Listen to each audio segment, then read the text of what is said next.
Bonsoir à tous, bienvenue sur France 24, c'est l'heure du Journal de l'Afrique, une édition consacrée aux Jeux Olympiques aujourd'hui. Nous reviendrons sur l'impact des Jeux Olympiques sur les pays africains. Nous en parlerons avec Will Mbiakop, président exécutif de l'African Sports and Creative Institute, expert du sport business en Afrique. On évoquera notamment le rôle du sport dans la diplomatie.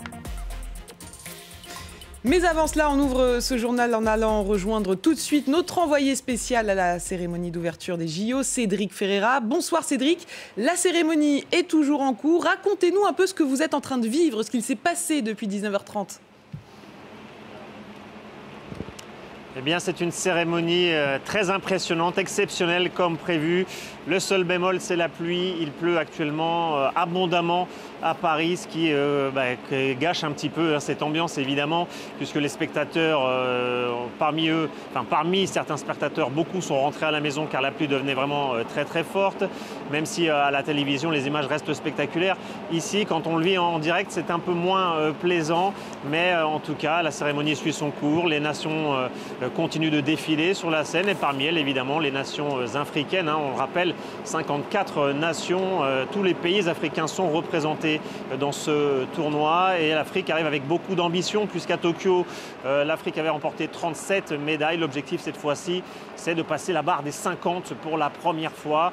Alors il y aura beaucoup d'occasions puisque l'Afrique est représentée dans 329 épreuves, dans 32 disciplines. Donc voilà, il y aura les chances et évidemment on va suivre certaines de ces stars africaines qui vont faire leur entrée en lice dans ces Jeux Olympiques à partir de demain, samedi. Parmi elles évidemment le Kenyan Eliud Kipchoge qui en marathon est déjà double champion olympique, recordman du monde. Il va viser ici à Paris son 3e titre, ce qui n'a jamais été fait en marathon.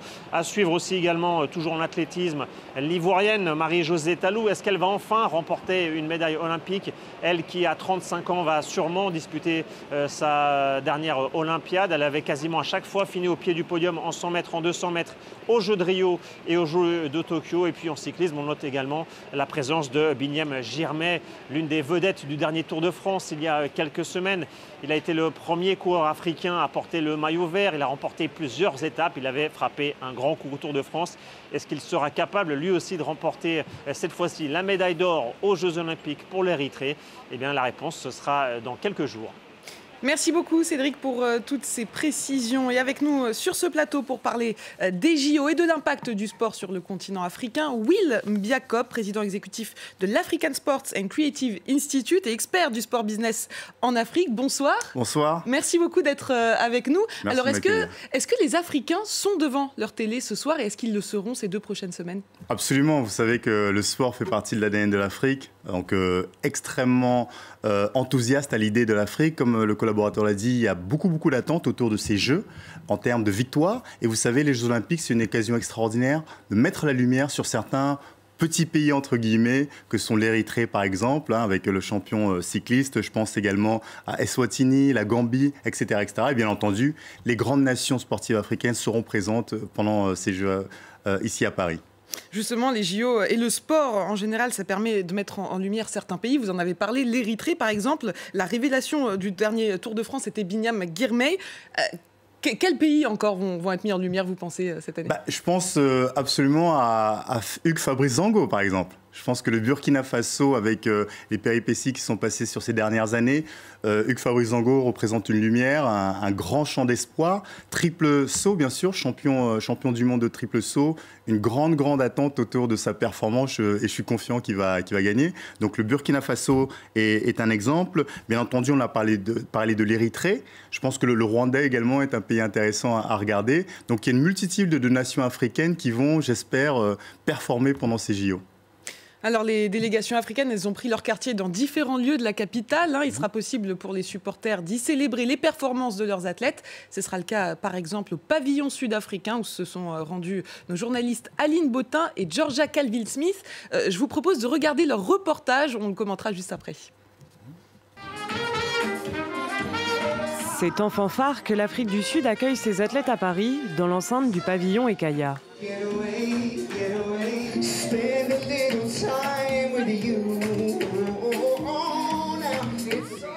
Le mot signifie maison en Isi-Zoulou et c'est ici que se regrouperont au cours des prochaines semaines supporters et athlètes des 62 millions de Sud-Africains. Le sport a un vrai impact dans le pays. Je pense que vous l'avez vu avec la Coupe du Monde de rugby. Elle a unifié l'Afrique du Sud. Maintenant, nous sommes ici aux Jeux Olympiques et nous sommes tous derrière l'équipe. Entre 1964 et 1988, l'Afrique du Sud n'a pas participé aux Jeux Olympiques. Un boycott sportif condamnait alors le système d'apartheid en vigueur dans le pays. Et pourtant, les premiers athlètes africains noirs à participer aux Jeux de 1904 étaient sud-africains. 30 ans après la fin de l'apartheid, les Jeux sont donc aussi le reflet d'une expérience de lutte et de résilience propre à l'Afrique du Sud. Le sport a toujours joué un rôle important dans le pays d'un point de vue de la cohésion sociale. Chaque fois que nous formons une équipe pour représenter la nation arc-en-ciel, c'est toujours un grand honneur et une belle opportunité pour le pays de se mettre en valeur, particulièrement dans les régions importantes comme ici.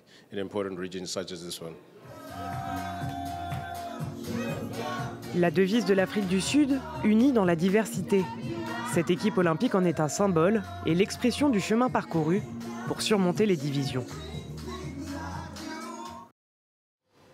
Alors on l'a vu dans ce sujet, l'Afrique du Sud n'a pas eu le droit de participer aux Jeux Olympiques pendant une vingtaine d'années. On le sait, les Jeux Olympiques c'est aussi un vecteur de diplomatie. Certains pays africains savent très bien se servir du sport comme outil diplomatique. Oui, absolument, Cyrine. Vous savez, non pas seulement les Jeux Olympiques, mais le sport en général est un formidable outil de relations diplomatiques, ce que j'appelle moi le sport diplomatie.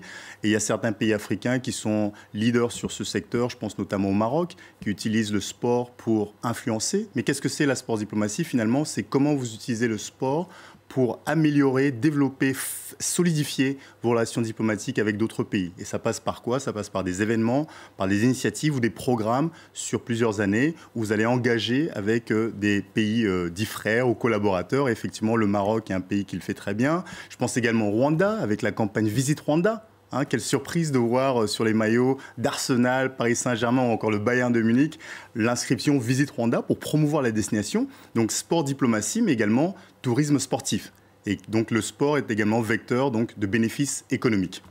Tout à l'heure, avant d'entrer sur ce plateau, vous me parliez du président sénégalais qui a participé au premier sommet du sport et du développement durable. Est-ce que vous pourriez nous en dire plus? Oui, absolument. J'ai eu l'honneur de participer également à ce premier sommet. Une première magnifiquement exécutée, c'était au Carrousel du Louvre. J'ai eu la chance d'échanger également avec le président Macron. J'ai noté effectivement différents discours, mais c'est vrai que le discours du président sénégalais était magnifique et cinglant de réalisme, d'authenticité. Et c'était un appel fort. Je pense qu'il y a deux choses importantes qu'il a dit. Bien entendu, combattre le racisme dans le sport. Donc ça, c'était la première chose. Mais il a également mis en lumière quelque chose de très important, c'est l'inégalité ou l'injustice dans le système de financement. Puisque vous savez, l'accord de Paris annonçait 10 milliards de dollars d'investissement pour le sport et le développement durable, ce qui est une magnifique initiative. Mais au-delà de cette initiative, il faut comprendre que le système international de financement et les institutions internationales de financement, que sont la Banque mondiale par exemple, AFC, etc., le FMI, doivent repenser un modèle qui n'a jamais été créé pour les Africains en réalité. Puisque lorsqu'on a fait les statuts de ces institutions, l'Afrique n'était pas ce qu'elle est aujourd'hui.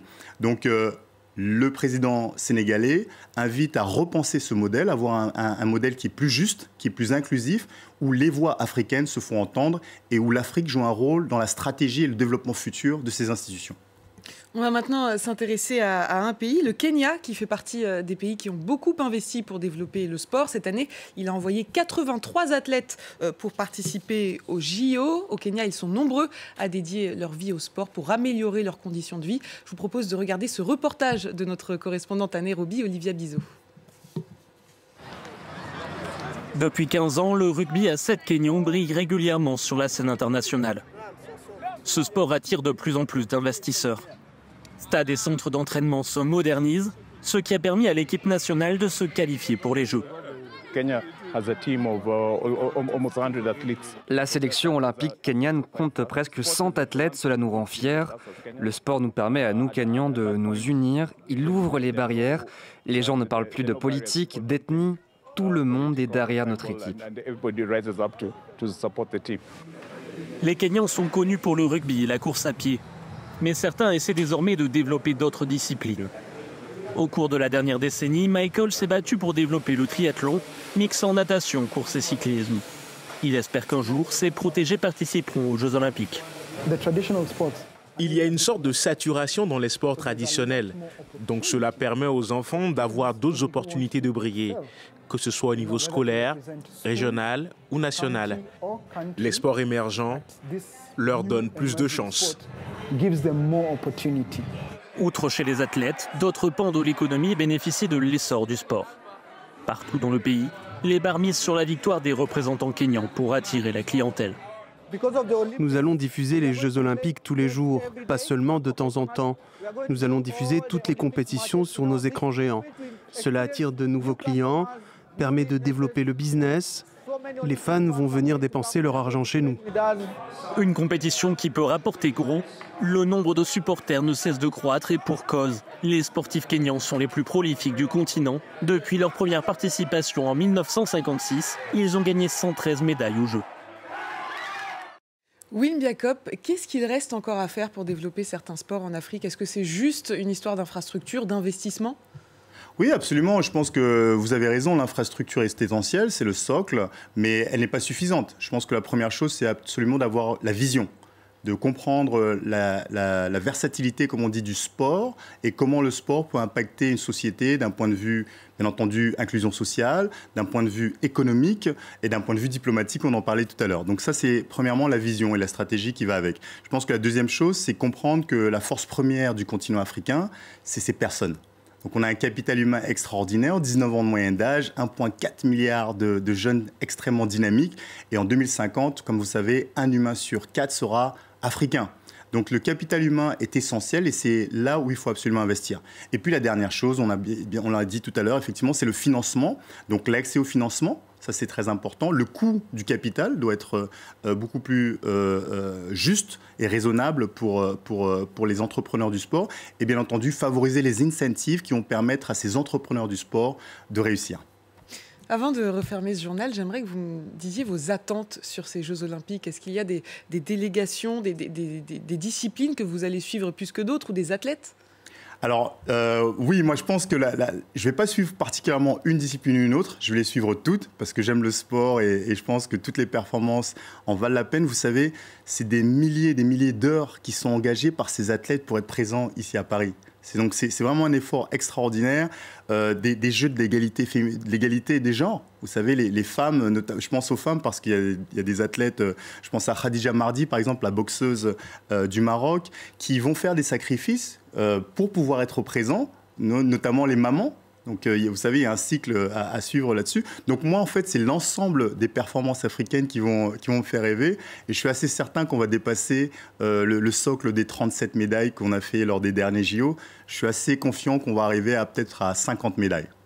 Merci beaucoup, Will Biakop, pour votre analyse. Je rappelle que vous êtes l'auteur d'Africa Sports Industry, Understanding the Game. Merci beaucoup. Merci.